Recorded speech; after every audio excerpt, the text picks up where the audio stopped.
Harri zaharrezko hormak, beira kolore bizi zarraituak, izan dira gure historiaren testigu isil eta berbazkoen gordailu leialak. Euskara, nortasuna, eta kultura herrigintzaren oinarri, izan dira horma hauen artean izpide eta akordio.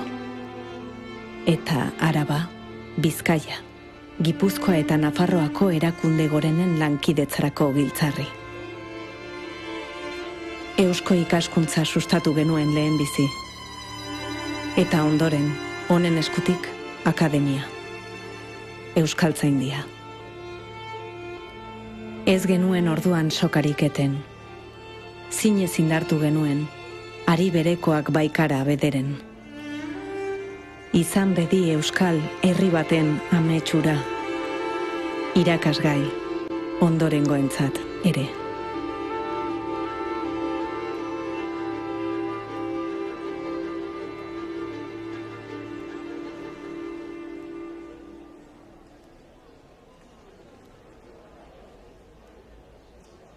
Jaun Andreok, zuok guztiokin, Markel Olano Arrese, Gipuzkoako diputatu nagusia.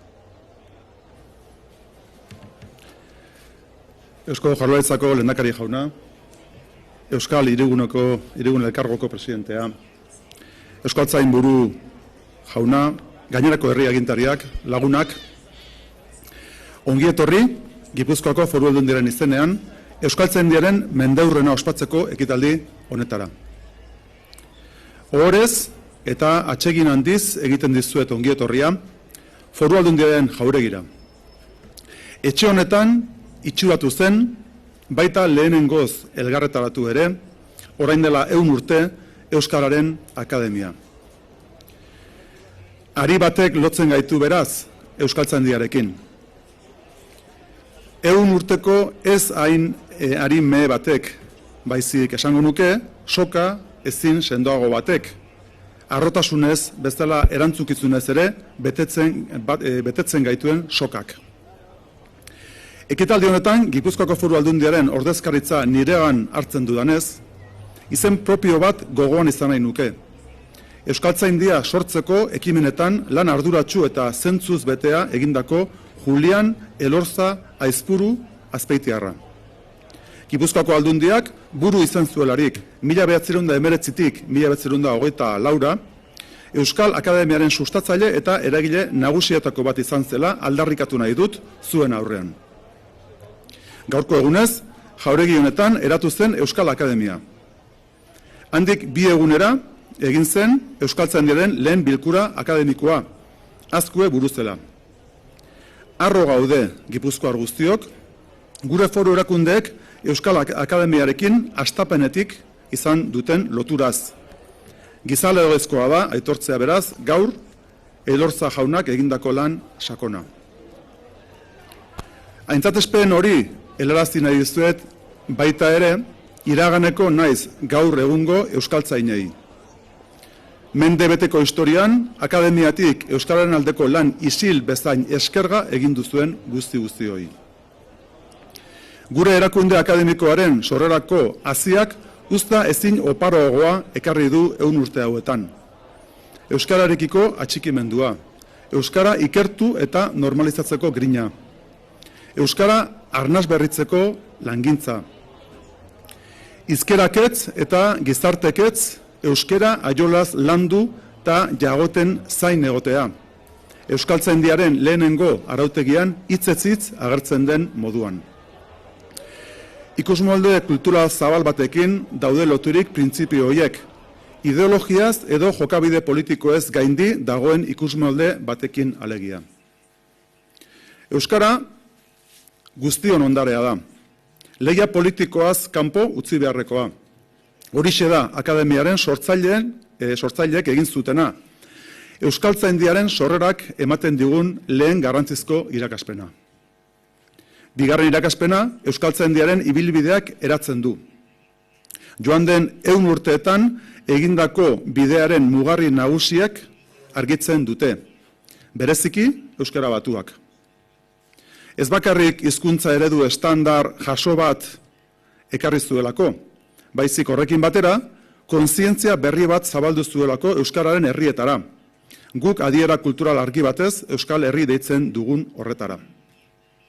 Hori gabe, nekez uler daitezke euskara arlo publiko eta ofizialera edatzea. Esparru akademiko eta zientifiko guztietara zabaltzea. Hedabideetara iristea eta orobat joan den mendearen amaieratik ona izan duen garabidea, mundu analogikoan bezala digitalean ere. Izan bedi alaber euskaltzaindiaren mendeurrena, etorkizunari begiratzeko aukera bat, ez bakarrik 100 urteren ibilbidea goraipatzeko aitzakia. Euskaltzale gisa mintzatu nahi nizueke. Politikaren ardurak bere gain hartzeko erantzukizuna duen euskaltzale gisa. Euskara den bezalako hizkuntza txiki bati etorkizun bat edo Mitxelenak idatzi zuen moduan, iraupena eta hazkuntza segurtatzeko behar adina tokia aurkitu nahi dion euskaltzale gisa. Euskal Herriaren historian, inoiz ez bezala, belaunaldi bat edo bi ditugu dagoeneko euskaraz eziak. Euskara erabiltzen ari direnak, era guztietako jarduera profesionaletan. Hizkuntza zorrotz eta zoli behar dutenak.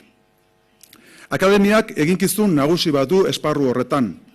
Hiztunek eta hiztunen behar berriei, aintzindu behar zaiei, haiei egokitzeko bide malguak aurkitu behar ditu. Gainera, nire ustez, herrigintzan eta euskalgintzan gabiltzan elkarte naiz erakunde orok bezala, gizartearen partaidetzaz egin behar du bere bidea euskaltzaindiak. Euskararen bizi berritze prozesua bidegurutzean dago.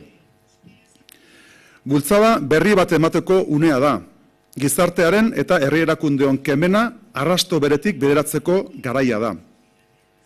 Guztion lankidetzaren beharra daukagu euskara bizi berritzeko eginkizunetan, orain dela mende bat egin zen moduan.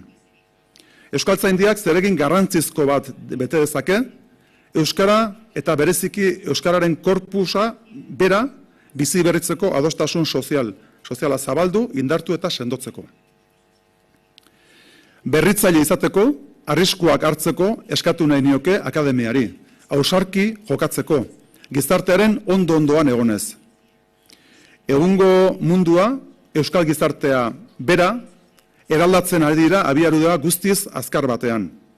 Bilakaera sakon horrek, etenik gabeko berrikuntza eskatzen digu guztioi, baita hizkuntzari lotutako politiketan eta egitasmoetan burubelarri gabiltzan hori ere. Ahalegin horrek, guztiak epe luzerako begira eskatzen du. Euskararen lurraldean eta lurraldeak elkartuko dituen begira da, hizkuntzaren gaurko eta etorkizuneko garabidean. Kanpotik ezarri nahi diguten etena gaindituz, lotzen gaituen sokari atxikiz. Gipuzkoako diputatu nagusi gisa, orain dela mende bateko engainamendua berretsi nahi nuke. Apal, baina erabakitasun osoz.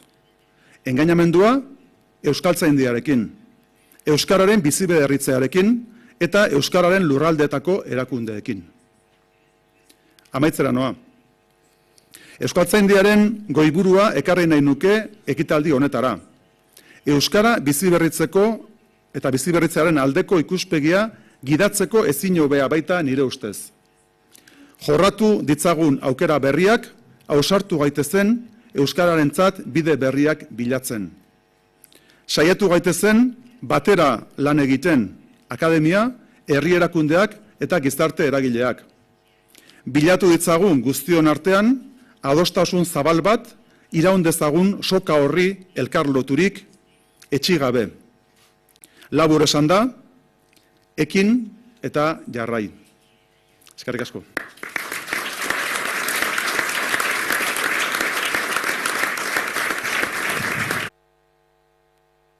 Araba, Bizkaia, Gipuzkoa eta Nafarroako foru aldundiak izan ziren euskaltzaindiaren sorrera sustatu eta babestu zutenak.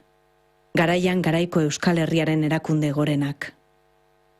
Euren izenean zuokin, Ramiro González Vicente Arabako diputatu nagusia. Lehendakari jauna, agintariok, egunen guztioi. Ehun urte Gipuzkoako Aldundiaren jauregian bildu eta Euskaltzaindiaren lehen bilkura egin zenetik.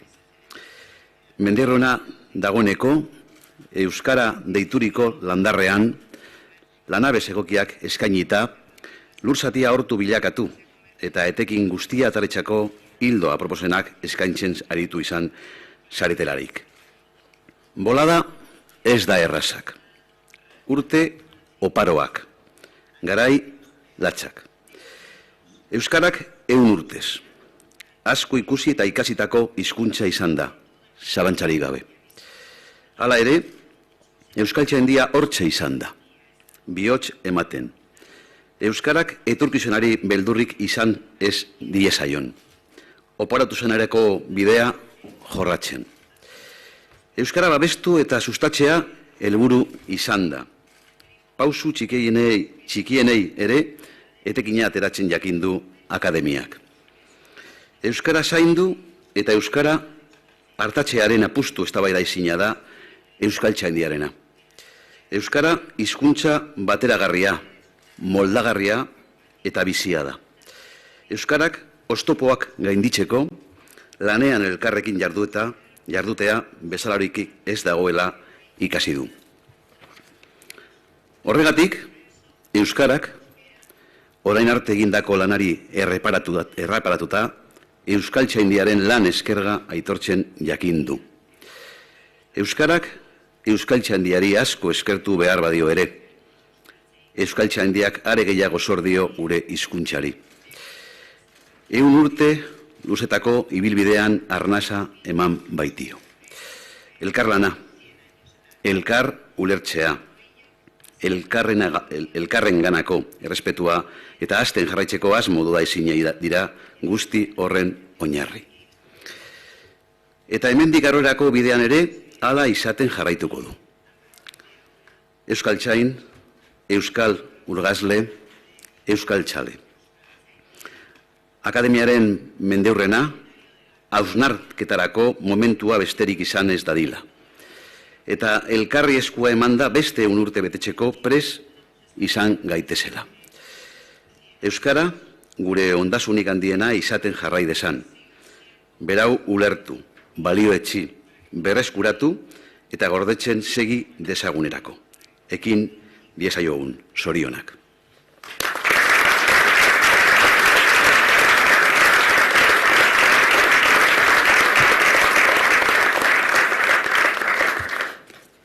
Mende berriarekin itxaropen berriak euskararen lurraldeetan. Jaun Andreok zuokin, Jan Rene Etxegarai, Euskal Hirigune Elkargoko lehendakaria. Agur, c'est avec un grand plaisir que je suis parmi vous pour la clôture des festivités liées au centenaire d'Euskaltzaindia. Comme vous le savez, la communauté Pays Basque que je préside a voté son projet de politique linguistique en faveur de la langue basque, afin que la langue basque prenne toute sa place dans l'espace public, dans nos vies et dans nos villages, puisqu'elle est l'élément clé de notre territoire. Mais nous ne pourrions pas aujourd'hui mener ce travail de normalisation et de revitalisation de la langue s'il n'y avait pas eu la création d'Euskaltzaindia il y a un siècle. Cette institution, on le sait, a mené un travail fondamental en faveur de l'unification et de la modernisation de la langue basque. Un travail long et enrichissant, mais également très rude. En effet, l'attachement que porte chacun à l'Euskara aura entraîné bien des discussions animées. Si Euskaltzaindia a été créé en Biscaye, n'oublions pas que les bases du basque unifié ont été posées en 1964 à Bayonne, par Txilardegi, Lafitte, Devant, Monson Salaun, Eneko Igirigaray et l'abbé Andiazabal. Il faut souligner que depuis le Pays Basque Nord a toujours pris en compte dans le fonctionnement et les décisions d'Euskaltzaindia. Je pense notamment à Jean-Henri Tchellar, auquel on pense en ce moment, et qui fut le président d'Euskaltzaindia durant 15 ans. Cela nous rappelle que l'Euskara puise en effet sa richesse sur les deux versants des Pyrénées. En juillet 2018, la communauté Pays Basque a reconnu Euskaltzaindia comme institution consultative officielle en charge d'établir les normes linguistiques de la langue basque et a affirmé son engagement de s'appuyer sur les conseils de l'Académie. Depuis, la communauté Pays Basque, l'Office public de la langue basque et Euskaltzaindia travaillent ensemble pour préserver la qualité de l'Euskara.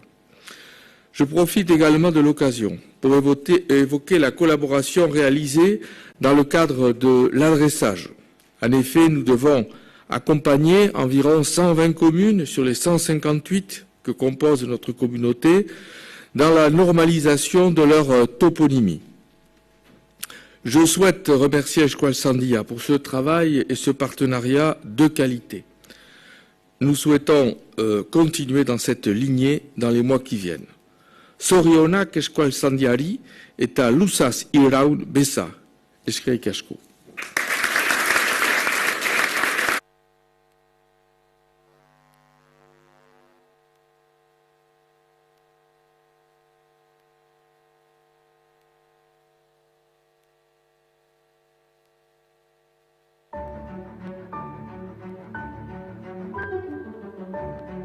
Euskaltzaindiaren sorreratik 100 urte.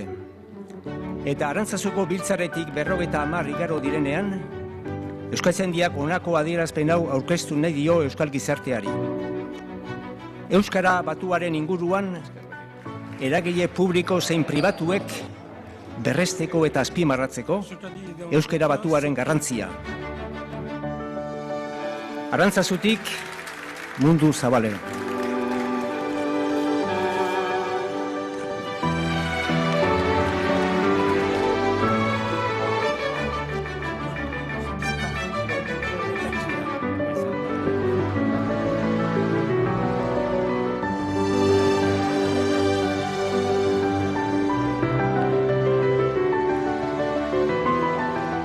Guztion artean, ez bakarrik Euskaltzaindia. Egin dugun euskara batu hau baliagarri, onuragarri eta probetxagarri izan zaiola gure gizarteari.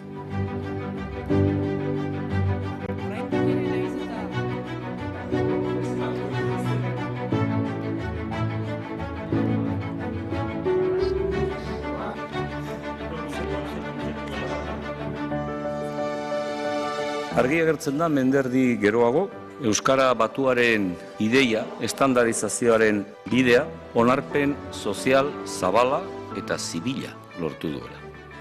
Honetzia izan da. Beraz, eta onespen horretatik abiatuta, gure helburua dela, Patxi Zabaletak esan zuen bezalaxe, behar bada, hemendik urte batzuetara, euskara batuaz hitz egitea baino, euskaraz hitz egitea.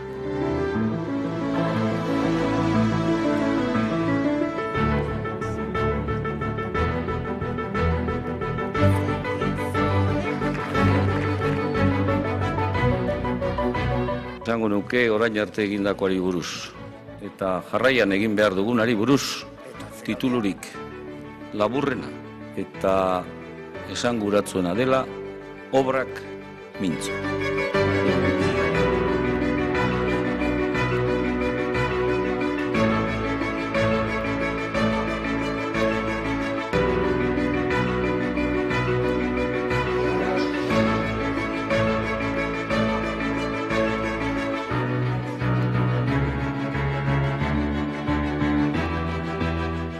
Eta obrak mintzo hori gauzatzeko, hain zuzen ere, orain dela 100 urte asmatu zen lelo berbera gogorarazte. Ekin eta jarrai.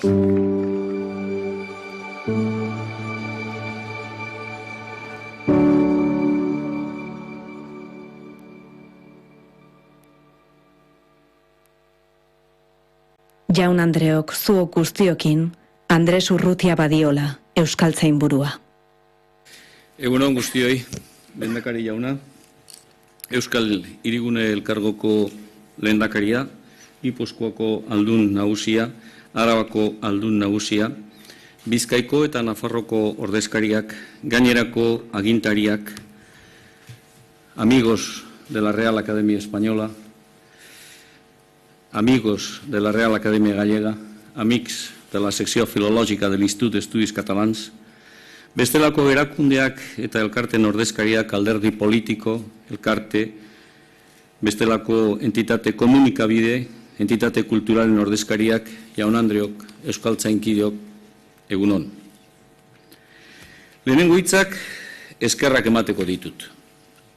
Eskerrak euskal gizarteari, elkarte eta erakundean danari, herri erakundei. Eskerrak urte hauetan guztietan bide lagun izan zaituztegulako. Mendeurren honetan urrean lanean jardun dugulako elkarrekin. Gipuzkoako plazatik gatoz orain Euskaltzaindiaren mendeurrenak izango duen azken ekitaldi instituzionala ospatzea.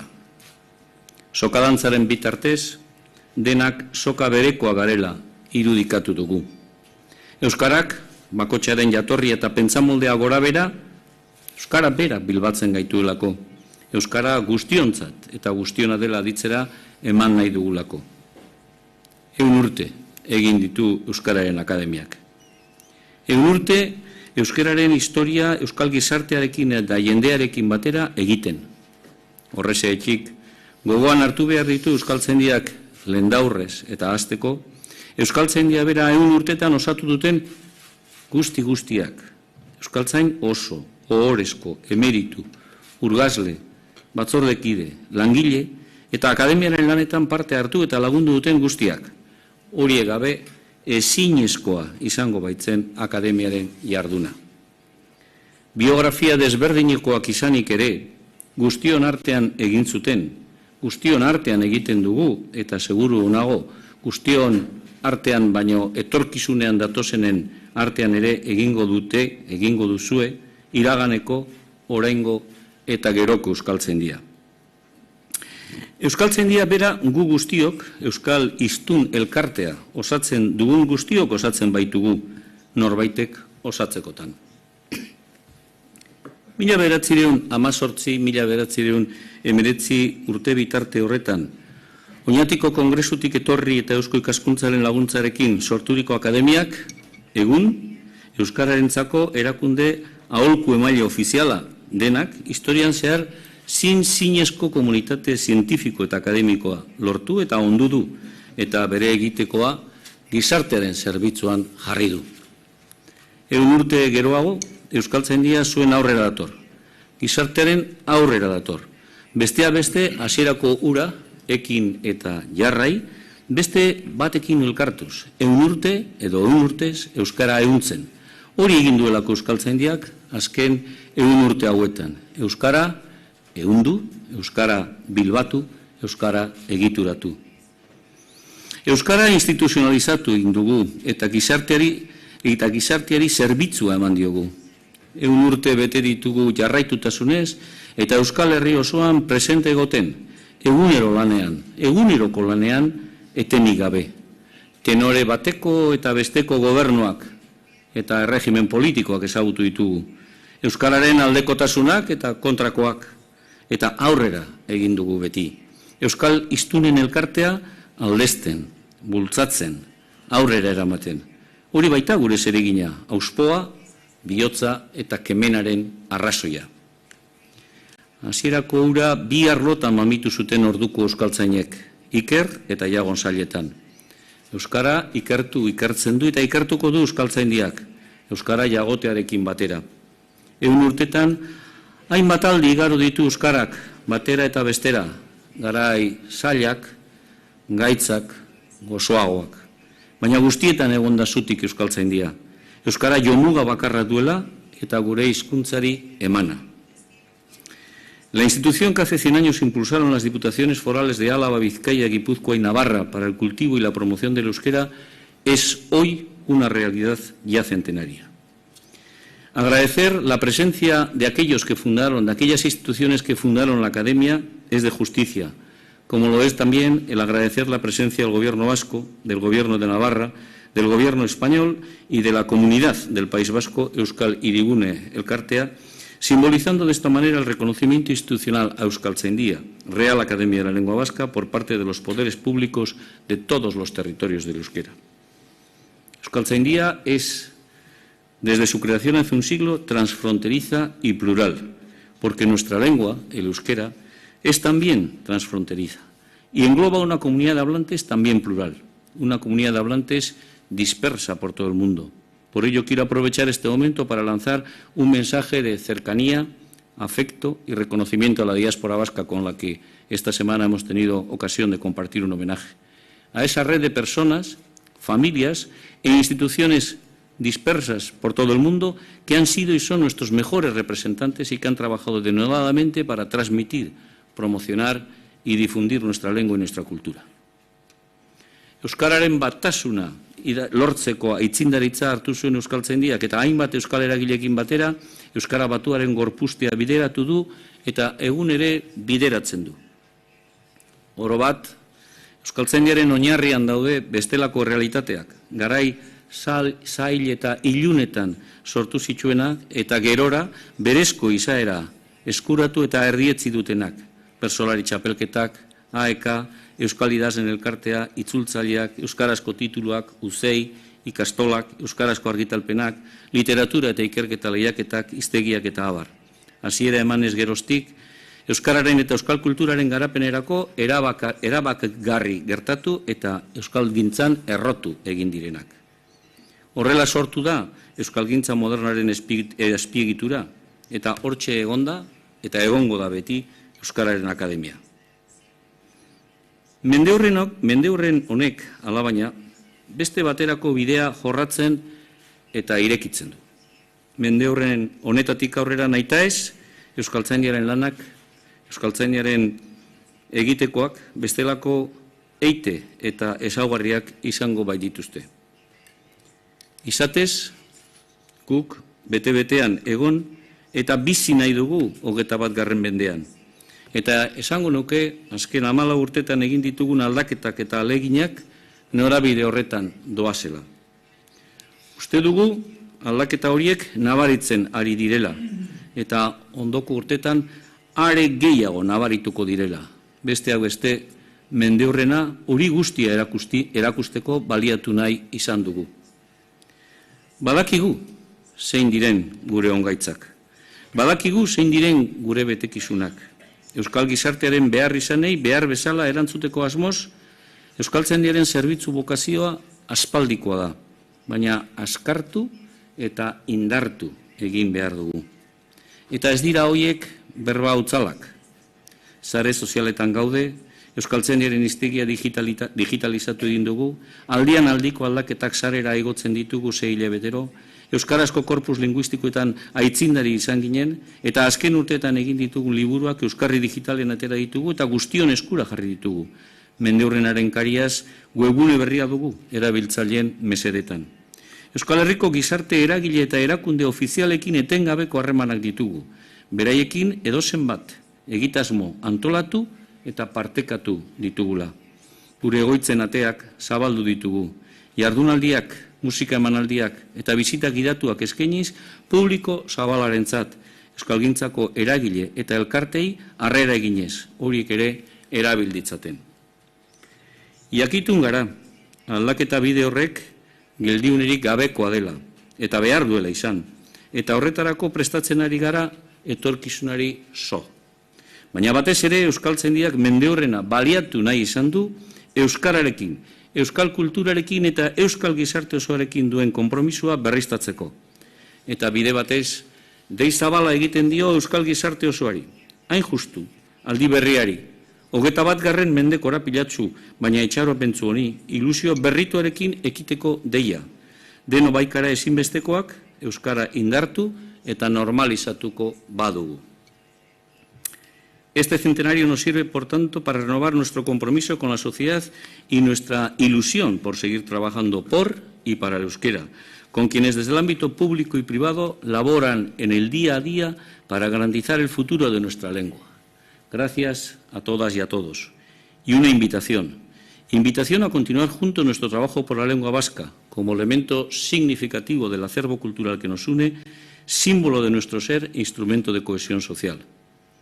Ona bada, iazko urrian Euskara Batuaren lehen 50 urteak gogorarazteko sustatu genuen Arantzazuko biltzarraren adierazpenaren hitzak. Euskaltzaindiak engaiamendua adierazten dio gizarteari. Ez goiti beherako esarpenaren aldetik, ez bada pedagogiaren eta konpromisoaren aldetik, ideologia politikoetatik at.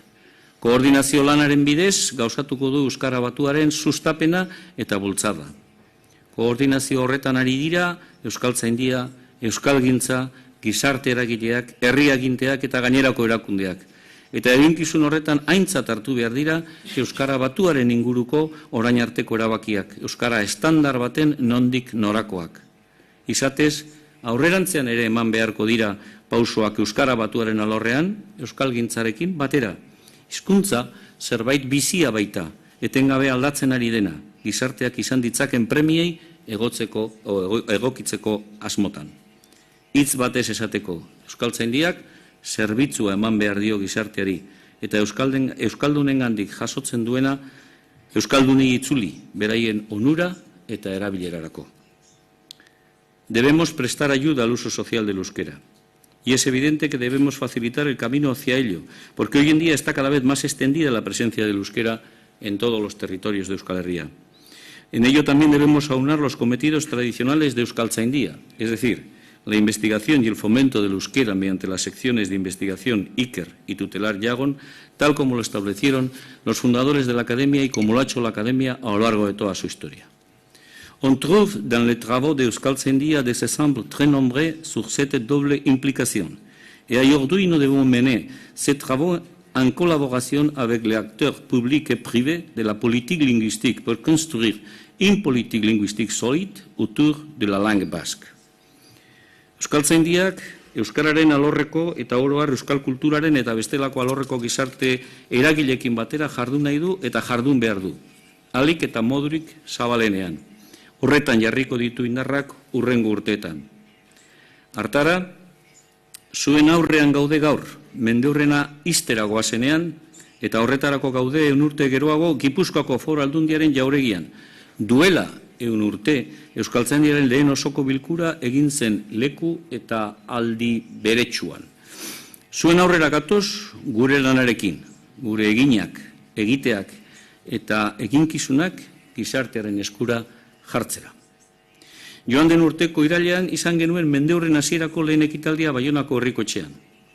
Han, banatu zitzaigun partaidei halako kuadernoa, halako kaiera, oharrak eta abar jasotzeko. Orduantxe agindu nion nire buruari, eta gaur berresten dut agindu hura, mendeurrenaren urte osoko kontua bertan idatziko nituela eta azken honetan zuei eskainiko. Horrela egin dut. Eta gaur idatzi dut azken oharra. Hain zuzen ere, gaur, zuen aurrean azaltzen ari naizen testu hau. Kuadernoan idatzia dut, Euskaltzaindiak lantzen dituen gaiak banan-banan aztertu dituela, eta 21. mende hasieran jarri dituela bere zereginak. Horiek garabidean jartzeko, Euskaltzaindiak badaki eskaintzen duen zerbitzua azkartzearekin batera, herritarrekin, elkarte eta erakundekin, euskalgintzarekin eta herri erakundekin batera jokatu behar duela. Helburuak eta etorkizunak hor ditugu. Besteak beste, digitalizazioa, nazioartekotzea, profesionalizazioa eta gizarteratzea. Horiek izango dira gure ardatzak, gure abiaburuak eta Gipuzkoako Foru Aldun nagusiak esaten zuen bezalaxe gure arriskuak. Baina hori aurre egingo diegu.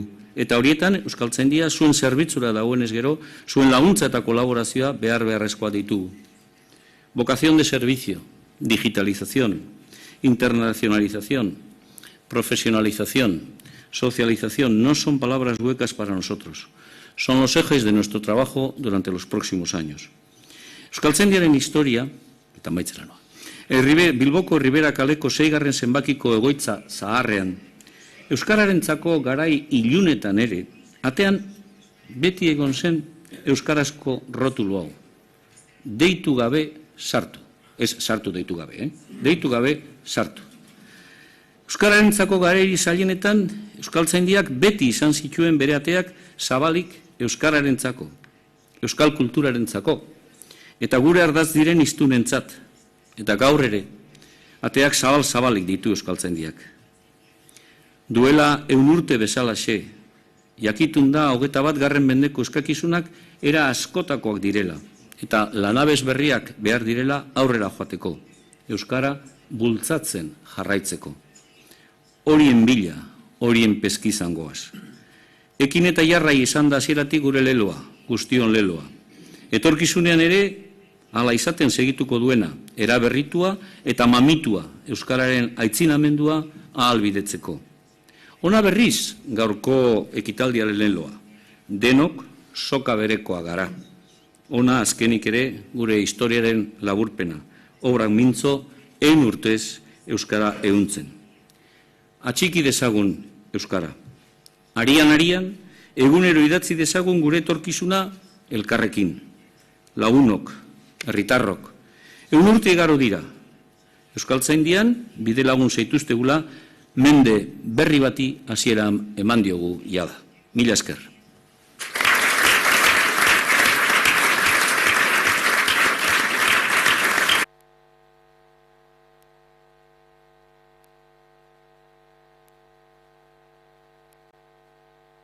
Hitza du ekitaldi honi amaiera emateko Inigo Urkullu jaunak, Euskal Autonomia Erkidegoaren lehendakaria. Zuk duzu hitza, lehendakari jauna. Eskerrik asko, Gipuzkoako aldun nagusi jauna, euskaltzain buru jauna eta euskaltzain guztiok, herri agintari, herri ordezkari guztiok, jaun Andreok egunon. Euskaltzaindiak 100 urte bete ditu eta azken urte honetan aukera izan dugu nola, zergatik eta zertarako sortu zen gogora ekartzeko eta gogoratzeko. Oroitu dugu nolakoa zen euskararen egoera 20. mendearen hasiera hartan. Urte haietan bizitako pizkundeaz hitz egin dugu. Omendu ditugu erabakiaren atzean izan ziren norbanako eta erakundeak. Geroago etorri ziren garai ilunak ere saminez gogoratu ditugu. Urte haietan egindako lana txalotu dugu. Gogoratu dugu Euskara Batuaren sorrera. Euskarari egin dion ekarpen ikaragarria nabaritzeko. Ez geundeke gauden tokian euskaltzaindiari eta Euskara Batuari esker ez balitz. Euskaltzaindia etorkizunera begira dago. Zuek, inork baino hobeto dakizue, aurrera jarraitu behar dela, ekin eta jarrai. Aurrera egiteko ariketa bat egiten ari gara, galdera honi erantzunez. Nola egongo da Euskara 2030 urtean? Tamainako erronkak ditugu aurrean. Arlo sozioekonomikoan eta oroar lan munduan Euskara zabaltzea, Euskara belaunaldi berriei transmititzea, aisialdian erabilera zabaltzea, ingurune digitalean egindako bidea sustatzea, Euskara ikusentzunezkoen eta ikusentzunezkoetan indartzea, edo euskarazko edukien kultur kontsumua areagotzea. 11 erronka eta beti euskaltzaindiaren adorea, ekin eta jarrai. Zorionak zuen urteurrenean, mendeurrenean, eta eskerrik asko bihotzez zuen ekarpenagatik.